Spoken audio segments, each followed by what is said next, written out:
नहीं है। अगर गरीब नवाज इस्लाम फैलाए होते इस तरह कि सिर्फ मुसलमानों के सामने इस्लाम पेश करते तो जो 27 थे वही 27 ही रह जाते, ये 90 लाख मुसलमान न होते। गरीब नवाज ने इस्लाम फैला के ये बता दिया है हमारी सुबह जिंदा है, हमारी शाम जिंदा है, हमारी दिल की तख्ती पर नबी का नाम जिंदा है। नारे तकबीर, नारे रिसालत, मसलके आला हजरत, उलमाए अहले सुन्नत, नारे तकबीर, नारे रिसालत। सरकार मखदूम पाक ने 16,000 पंडितों को इस्लाम दिया। इस्लाम देने के बाद में वो सब दाखिले सिलसिला हुए, फिर उन्होंने कहा हुजूर कोई दर बता दीजिए। तो सरकार मखदूम पाक ने उनसे कहा कि अल्लाह तबारक व तआला का मुकम्मल हक अदा करते रहो, सरकार से मोहब्बत करते रहो, कभी तकदीर अगर वफा करे तो बहराइच चले जाओ। अब तो बोलो सुभान अल्लाह। हम तो ये जानते हैं कि वो बहराइच एक शहर है, सिटी है, गाजी मियाँ का मज़ार है। कब बहराइच चले जाओ? पता है आपको बहराइच की हिस्ट्री? बहराइच वो सरजमीन है कि जहां वक्त का शहंशाह जिसे फिरोज शाह तुगलक कहा जाता है वो गाजी मियाँ के दर दौलत पर हाजिर हुआ। कैसे? तिब्बत के बॉर्डर पर उसकी सिपाह लगी हुई है, पता नहीं मिल पा रही थी। गाजी मियाँ के कुछ दीवाने काफिले की सूरत में आ रहे थे। उनके शाही महल के पास पानी का झरना था, काफिला रुक गया। उनकी वालिदा ने खिड़की से देखा और अपनी खादिमा से पूछा कि ये कौन लोग हैं। उसने जाके खादिम से बताया, तो गया, उसने पूछा कौन हो, कहाँ से आए हो, कहाँ जा रहे हो? उन लोगों ने कहा हम मुसाफिर हैं, सैयदे सालार की बारगाह में जा रहे हैं। क्यों जा रहे हो? इसलिए जा रहे हैं कि वहां अल्लाह तकदीरें बदल देता है।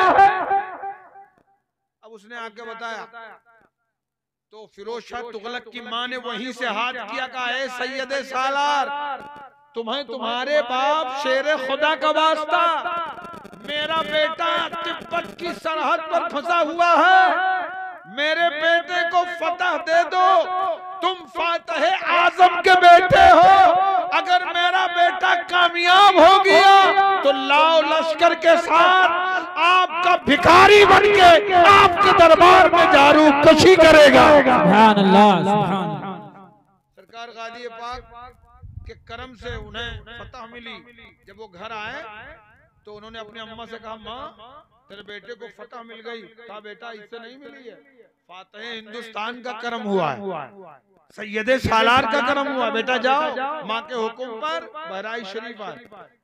बहराइच शरीफ जैसे हाजिर हुए तो किसी ने बताया कि इस वक्त कुतुबे बहराइच सरकार सैयदना अफजलुद्दीन अबू जाफर अमीर माँ हयात में, उनके साथ चले। अमीर माँ की बारगाह में आए, सरकार अमीर माँ हयात ज़ाहिरी में थे। लोगों ने बताया हुजूर बादशाह आया है। आपने फरमाया बादशाह से कहो अपना काम करे, मुझे अपना काम करने दे। सरकार अमीर माँ की बारगाह में हाजिर होकर मिन्नतो समाजत की, का हुजूर मैं गाजी मियाँ की बारगाह में हाजिरी देना चाहता हूँ, आप साथ चलें। सरकार अमीर माँ ने फरमाया मेरा तुम्हारा कोई जोड़ नहीं, तुम शहंशाह हो, मैं फकीर हूँ। कहा नहीं हुजूर चलूंगा। सरकार अमीर माँ के साथ जब इसरार किया तो आप चल पड़े, आगे अमीर माँ पीछे बादशाह। सरकार अमीर माँ इसे चलते थे जैसे कोई बारिश में चल रहा हो, कभी अंगूठे के बल, कभी पंजे के बल, कभी एड़ी के बल, कभी उचक जाना, कभी कूद जाना। बादशाह ने दामन पकड़ा, कहा हुजूर कैसे चल रहे हो? तारीख कहती है अमीर माँ सरकार ने अपनी टोपी उठा के बादशाह वक्त के सर पे रखी। बादशाह चिल्लाने लगा, फरमाते क्यों चिल्ला रहे हो? का सरकार तो टोपी हटा लीजिए, बहराइच की धरती शोहदाए इस्लाम के खून से गुले गुलजार बनी हुई है। सुभान अल्लाह। नारे तकबीर, नारे रिसालत, मसलके आला हजरत, उलमाए अहले सुन्नत, खलीफे हुजूर ताहिर मिल्लत। अब मैं उसमें नहीं जाना चाहता।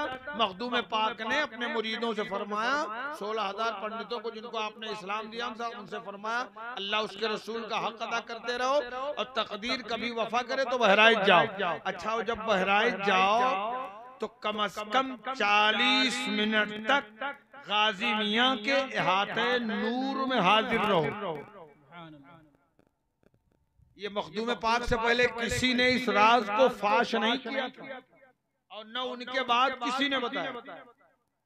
तो उन लोगों ने कहा, हुजूर आपने ईमान दिया, इस्लाम दिया, कुरान दिया, हमारे रिश्ते को अल्लाह से जोड़ा, आपका करम, फिर आपने दर बताया और दर बताने के बाद ये कैद क्यों लगा दिया कि 40 मिनट तक गाजी मियाँ के अहाते में रहो? क्या मतलब? का मतलब ये है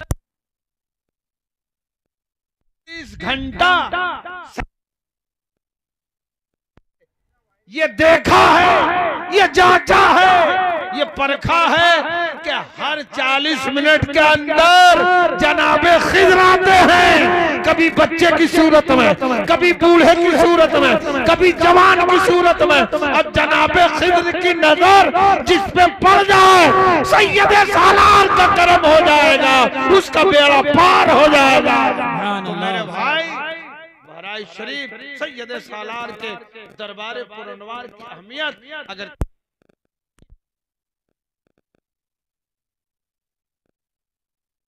आपसे अरीजा है, इल्तिमास है कि कल का दिन आप न भूलें, अपने मोहसिन की बारगाह में आप खराज पेश करें। ये सरकार शेर खुदा रज़ी अल्लाह ताला अन्हु की औलाद हैं। वक्त होता तो काफी गुफ्तगू की जाती, मैं सिर्फ और सिर्फ इतनी सी बात आपसे कह के जा रहा हूँ कि मुहर्रम का महीना सिर्फ रस्म का महीना न समझो, सिर्फ रवाज का महीना मत समझो, बल्कि ए मेरे दीनी भाइयों, करबला शरीफ की तारीख को सामने रखो और तुम्हारे लिए हर मोड़ पे तुम्हारे लिए, तुम्हारे किरदार को अच्छा करने के लिए मेरे इमाम की जिंदगी जो है तुम्हारी रहबरी करती नजर आ रही है। करबला को पढ़ो और पढ़ने के बाद ये चीज जहन से मत निकालो कि वफा से काम न लेंगे, कभी जफा से काम न लेंगे, कभी वफा वाले कदम न पीछे हटाएंगे। मुस्तफा वाले अजान दे गई हजरत बिलाल की हस्ती, नमाज पढ़ गए दुनिया में करबला वाले।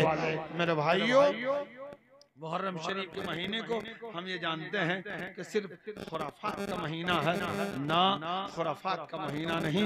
हर किसी के लिए उसमें सबक है, बच्चों के लिए सबक है, बूढ़ों के लिए सबक है, नौजवानों के लिए सबक है, बहनों के लिए सबक है। अगर तुम फातिमा की बांदी हो तो तुम हजरत ज़ैनब का किरदार देखो, अगर तुम यकीनन हुसैन पाक के गुलाम हो तो हुसैन पाक की जिंदगी देखो, बच्चा हुसैन पाक के शहजादे हजरत अली असगर की जिंदगी देखे, नौजवान हजरत अली अकबर की जिंदगी देखे। अगर सारे लोग ये सारी चीजें अपने ज़हन में रख के करबला का मुताला करें तो आज भी हो जो इब्राहीम सा ईमा पैदा आग कर सकती है अंदाज़े गुलिस्तां पैदा।